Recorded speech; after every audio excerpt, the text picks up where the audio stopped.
Hello again. Welcome back, you guys. Thank you for joining us for another episode of The Reading Spot. And Franklin is here. She is right here. Boom. Check him out, Frank. What's up? Okay. Franklin was asleep and she woke up because on food days, she's just a little bit more sleepy than usual. And yeah, I fed her this morning. Now, I don't feed her every day because they tell you not to do that. So, yeah. Because of their digestive systems, and it takes a while to digest. So, every 2 days, which I kind of do it more like every 3, keeps the water clean. Yeah. Anyway, what is up, you guys? I hope that you had a beautiful day today. If you did not, don't worry. Don't you fret. We have a good book. We always have a good book. But before we get to our book, first thing is I angled the camera down and I'm trying to get rid of the glare in the glasses. So, tell me what you're thinking. If you have suggestions, let me know, okay? Creating can be tough. And so I'm just trying to find my way. So, yeah. Anyway, second thing, do you know that this month is Women's History Month? Influential women in history who have made a mark and have blazed the trail for those up and coming, such as myself. It's all about us this month, ladies. Yes. And the women that came before us. So, we do have a little person. Well, not a little person, but we do have someone for Women's History Month. And her name is Frida Kahlo. This is her right here. Good old Frida. Now, Frida was a painter. She's a Mexican painter. She was so influential, especially in the Latin culture. And Frida was a mover and a shaker. She was an activist. She is a trailblazer for gender nonconformity. And Frida was just bold and brave and out loud, and she wasn't afraid, and she wasn't afraid to be different. And a lot of these women in history are just that, because as women, we have been, and still kind of today a little bit, we have been placed into this box that says that we can only cook and clean and take care of your partner and take care of the kids. But the real deal is that you can do just about anything that you set your mind to. It's all about your level of effort and consistency. So we want to thank Frida for giving us a path to follow and opening doors for the women of her culture, but also women all over the world. So thank you, Frida. Now, the goal is to do a different woman each night that we come here on the Reading Spot for the month of March. So yeah,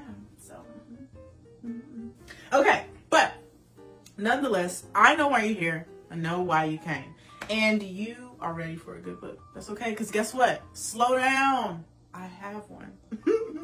Our book for tonight is once again from the Imagination Library, Miss Dolly Parton. Rest in peace, Dolly.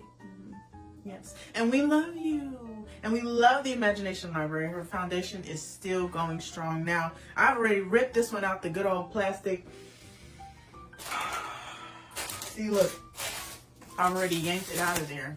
And I love the smell of a brand new book. And tonight's book is called Where Do Diggers Sleep? At night. Where do diggers sleep at night? Who knows? Okay, and this book was written by Brianna Caplan Sayres and illustrated by Slade. Take a good look. Look at that book. And this is the back. And it says, have you ever wondered what little diggers do when it's time for bed? I have never wondered what little diggers do, but I guess we will find out. And let's see if we have a dedication page, and we do. And it says, for Alex who loves trucks, and for my two little bulldozers, Kate and Nate. How beautiful. I love a good dedication. I do. All right, let's get into it. Let's figure out where diggers sleep at night.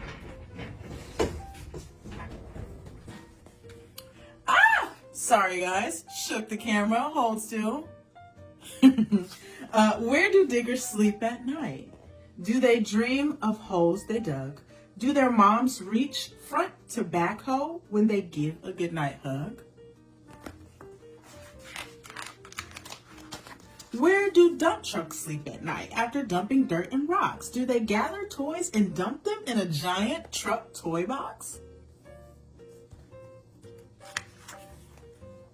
Where do garbage trucks sleep when they're done collecting trash? Do their dads sniff their load and say, "P.U., time to take a bath"?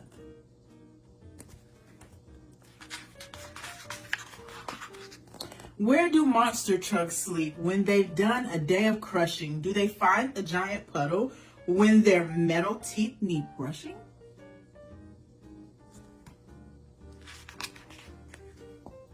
Where do fire engines sleep when they've won their firefights? Do their flashing fire red beacons make for super bright night lights?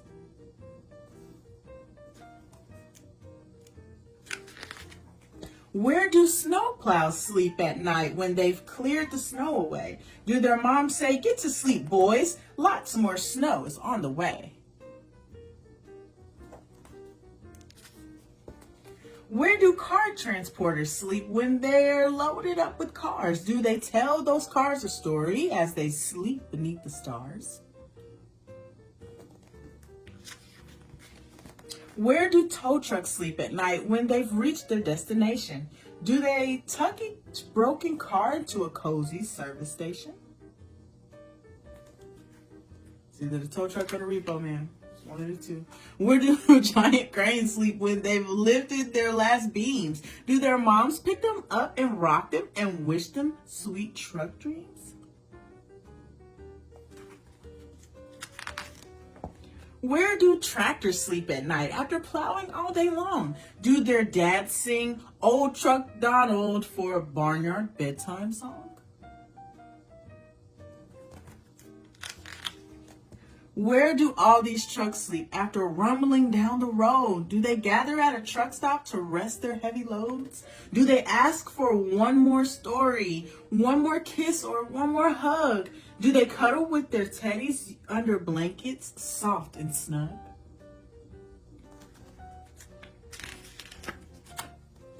Where do your trucks sleep at night when it's time to go to bed?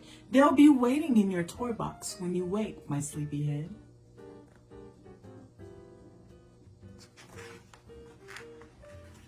And that is the end of our book. And then, oh, look, Dolly. Oh, rest in peace, Dolly. Okay, so this was such a cute book. And you know, there is always a lesson in every single book. You know what the lesson is in this book? Everything has a resting place. Yeah, every single thing. There's always a spot for you to lay your head, and there will always be a soft place to fall. And then when you wake up in the morning, there's the day again. Okay, yes. So tell me what you thought about this book. I thought it was super cute.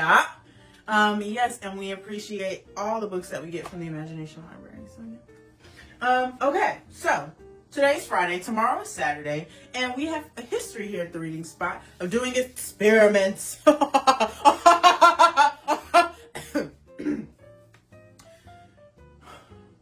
Yeah. Anyway. So join us back here again, and Saturday we are hoping to have our experiment going, guys. What will we brew up this time? Listen, you guys, email Franklin, okay? She is just waiting for your emails. This is her email up here. So send Franklin an email. You got a question, got a problem, need advice? Ask Franklin. Look, she's on a rock. She has nothing to do all day. Let us know. Like, comment, share, subscribe, do what you do, and help us grow. Yeah. Well, that is all the time that we have for tonight. Frank, say goodbye. Anyway, thank you guys for joining us, and don't forget to join us back here again tomorrow night for not a good book, but a good experiment. Yes. All right, you guys, that's it. See you soon.